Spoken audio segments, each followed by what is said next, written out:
Hello.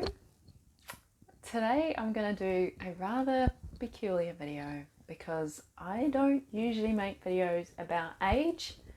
However, here we are. Obviously, age is just an identity. Time is a funny thing, but I also don't want to bypass the third dimensional reality that we also reside in. So yes, while I'm recording this, not yet 30. By the time I release this, I will be 30. And I guess it's sort of like one of the first sort of supposedly major milestones of living in modernity. And so I felt really cool to actually come in and discuss a little bit about this topic.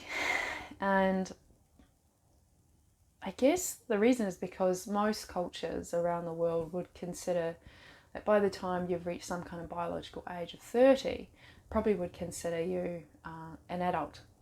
And I know in certain cultures you might even be considered a grandparent by that time. So yes, that is a reality for some, but not really for all, obviously. And being at that age and coming into that age, it is slightly strange, especially when you're partaking in the realms of things like social media, right, with the programs and things and the perpetuations of patterns and traumas that get portrayed in through those sorts of platforms. And there's sort of like the three main things, right, that people can often say that, like, I guess that they may expect depending on your cultural upbringing and your family belief system.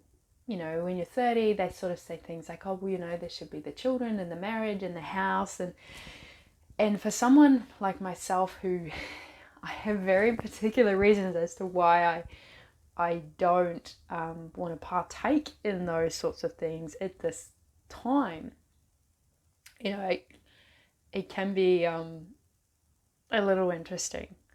Like, I'm not really in a lot of spaces in which I feel like I have to justify my reasons for doing and not doing things like that. Because I feel like I surround myself in environments often that are quite supportive.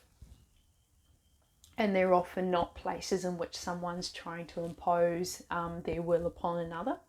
But I thought maybe I should share a little bit as to like why I've chosen not to partake in those sorts of things. And like the children thing being the first one, there's a lot of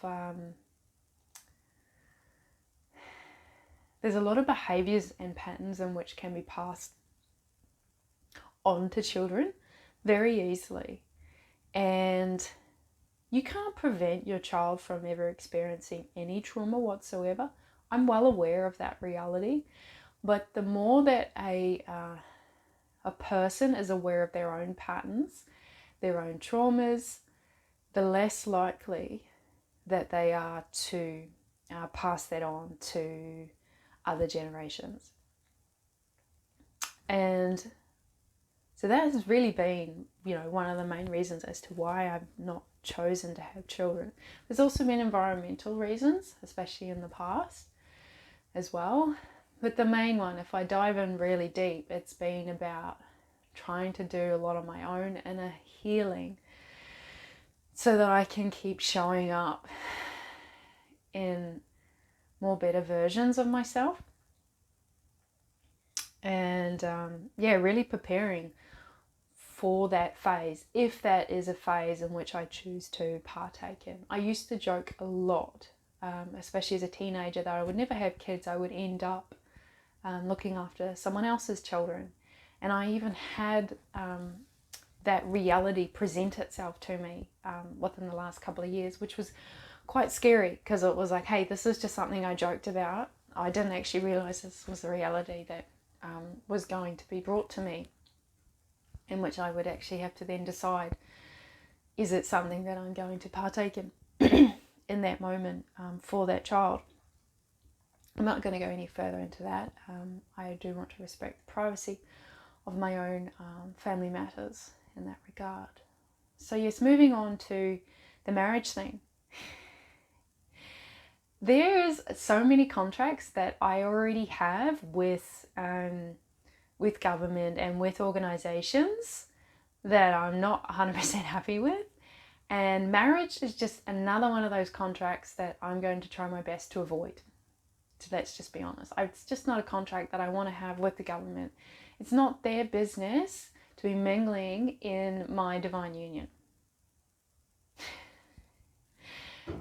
There's many other ways I can obviously partake in ceremony to celebrate union, in divine union with someone. I don't need the government involved. That's all I gotta say on that. And owning property. Gosh, the whole concept is flawed anyway. But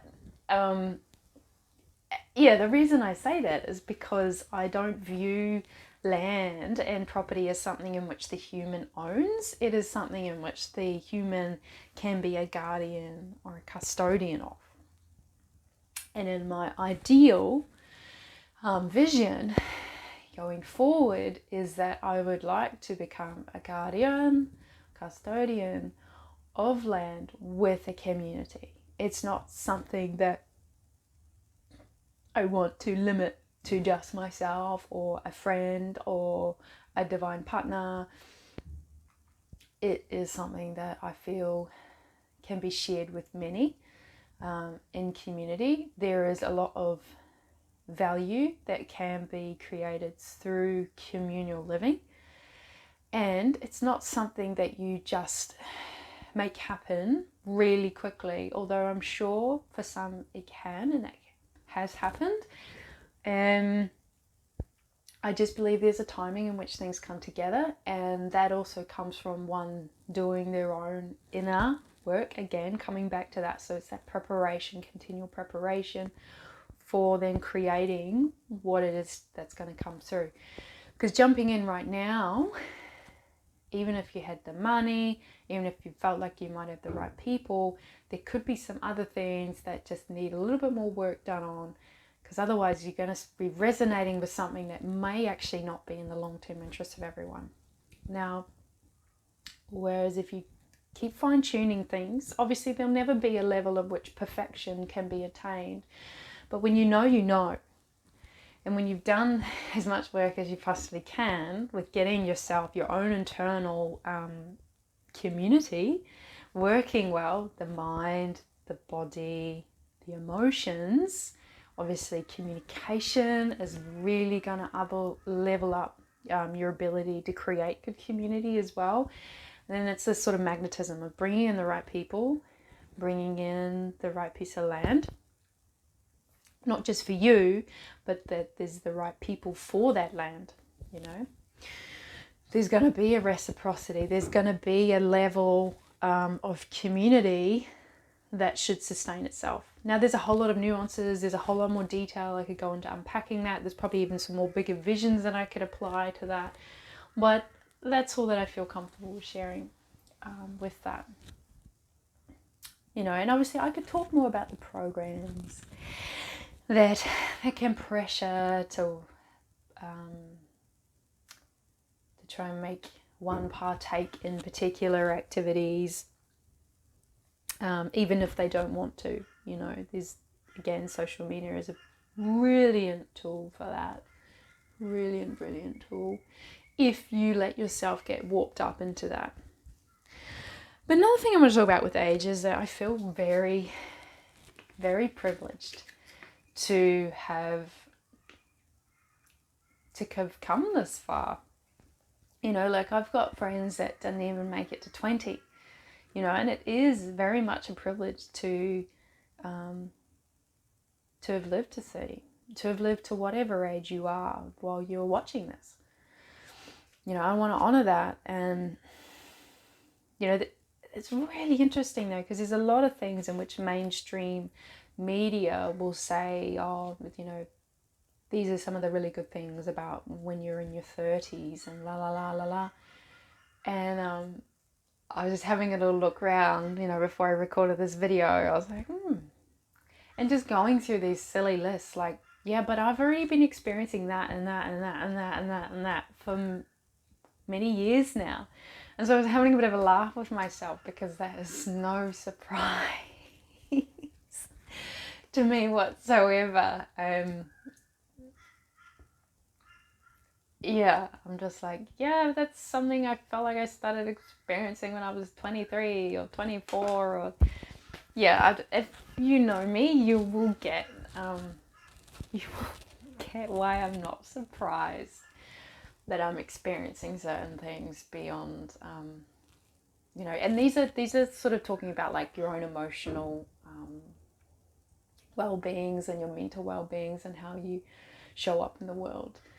Obviously, like I said, I haven't partaken in giving birth to biological children or getting married or owning property, and I have very particular reasons as to why I don't want those things. I might be in a different mental and emotional state if they were things that like I was like desperate for and that I hadn't attained those things or achieved those things by a certain age. And I'm very glad that I don't have that kind of mindset, because otherwise it probably can lead yourself into a little bit of darkness, to a little bit of comparison and whatnot. Yeah, and I guess, what is it that I want to share going forward? Well, there's not really any hurry to do anything. And, that's deep inside you. Like, I am aware, like when you are a woman, and then when it comes to things like children, there is a biological clock. But other than that, there really is no hurry. If you were to die tomorrow and you, I don't know, didn't have a Ferrari, like people are not going to be going, I don't know, I'm just making up silly examples. People are not going to be going, oh, it was so sad that John died. He never got to own a Ferrari. Like, it's not really the kind of thing that that really matters.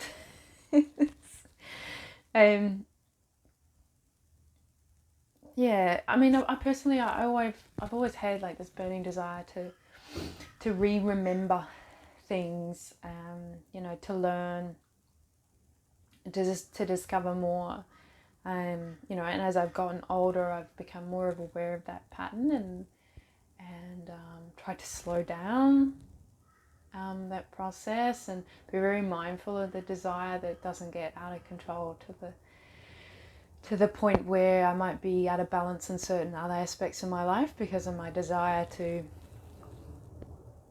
remember, to obtain wisdom and knowledge and all of that sort of stuff. It can become unhealthy as well, and it's important to invest in rest and recovery, or you're going to have to invest in a burnout. That's another thing. I can be a rather active doing person. There's a lot of things that I'm involved in. There's a lot of juggling, obviously, with my time management for those things. And I don't tend to be very extroverted, so I do have to take time out of social experiences and even non-social experiences, just experiences where I'm in the midst of a lot of other humans, that I do need to take time for myself just to be in my own energy. Responsibility is like a really big theme for me, and it has been pretty much all my life.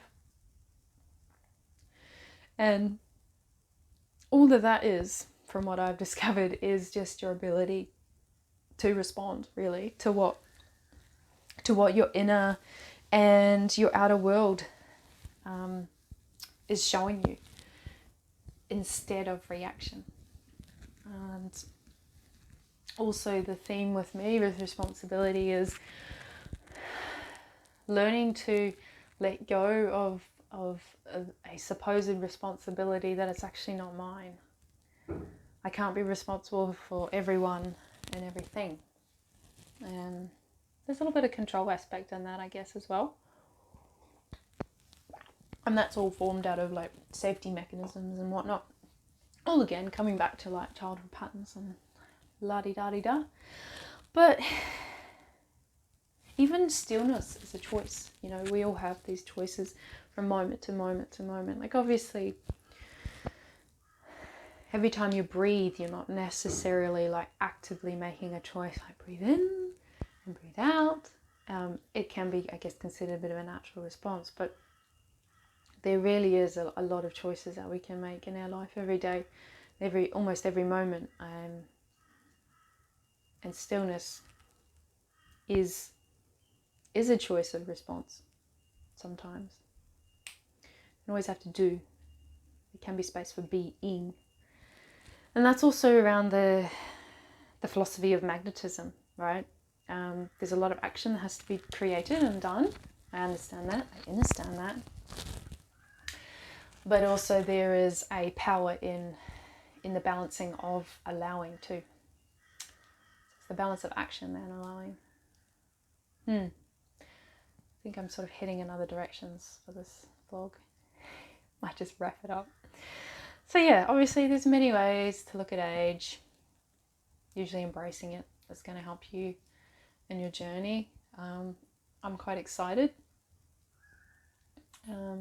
as I'm heading into this next decade of my life. I really do feel that I am stepping more into my power. I am slowly but surely showing more of my imprint and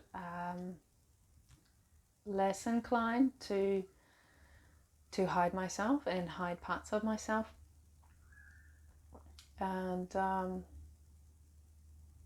I can't know for certain what it is that I will experience, but I trust that what it is that I experience is what's meant to happen, and that it will be for the greatest good of what is around me as well. So yeah, that is my little vlog about turning 30. And let me know if this has been of any sort of assistance to you. Let me know if there's anything you want to add. Maybe you're feeling like you're heading into a particular age milestone yourself. Maybe you feel like you're just hitting a milestone of just a phase, should I say, in your life. You know, not everyone celebrates birthdays. Not everyone watches the time like that. And there's nothing wrong with that as well. Some people like to see phases in life according to the different things that they're feeling and they're experiencing. So yeah, I will see you in the next vlog.